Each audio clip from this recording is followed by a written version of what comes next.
মহাদেব। এখন যাচ্ছি আরামবাগ পৌরসভার 6 নম্বর ওয়ার্ড মাঠপাড়ার দিকে। কিছুক্ষণ আগে সোশ্যাল মিডিয়ায় পোস্ট করেছিল একটি ভাই, সেখানে জলে ডুবে আছে, সেই জায়গাটা দেখতে যাচ্ছে। এখানে একটি জলে ডুবে আছে, এইটাকে দেখতে হবে কীভাবে করা যায়।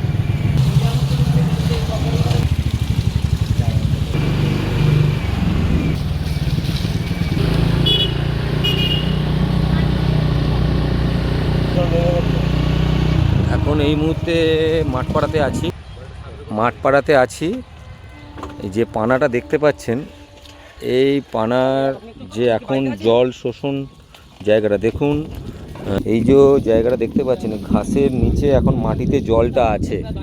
আমি যেটা বোঝাতে চাইছি যে কিছুদিন আগেই আমরা এই জলটা পাস করার জন্য ওই রেলের ধার ওই দিকে একটি সোজা খাল কাটানো হয়েছে। ওই দিক থেকে ওই দেখতে পাচ্ছেন খালটা, ওই খালটা দিয়ে সোজা খালটা কাটানো হয়েছে ওই দিক দিয়ে জলটা পাস করার জন্য। আর ওই দিক দিয়ে জলটা পাস হচ্ছে বলেই এখনও মানে এই রাস্তায় এখনও জল ওঠেনি, এটা দেখতে পাওয়া যাচ্ছে। দেখা যাক একটু আগেই যাই, না হলে এই রাস্তাটা ডুবে থাকতো। অনেকটা জল শোষণ করছে, কারণ প্রচুর বৃষ্টি হলে এই যে মাটির যে ক্ষমতা, এই জলটা শোষণ করে নিতে পারবে।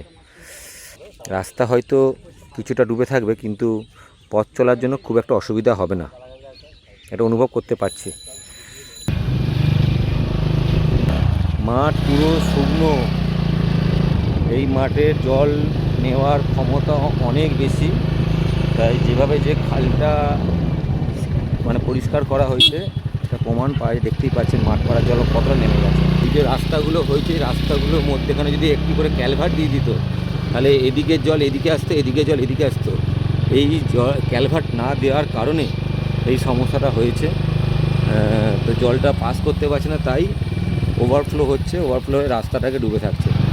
কারণ এরপর আমরা যখন পৌরসভা থেকে রাস্তা করবো, প্রত্যেকটি রাস্তার ভেতরে আমরা একটু করে ক্যালভার্ট দেবো, যাতে জলটা বেরিয়ে যেতে পারে।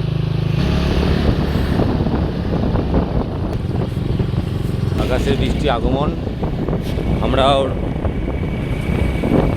বেরিয়ে পড়েছি মানুষের সেবা দিতে। এই জলগুলো বেরোবে কীভাবে? হ্যাঁ।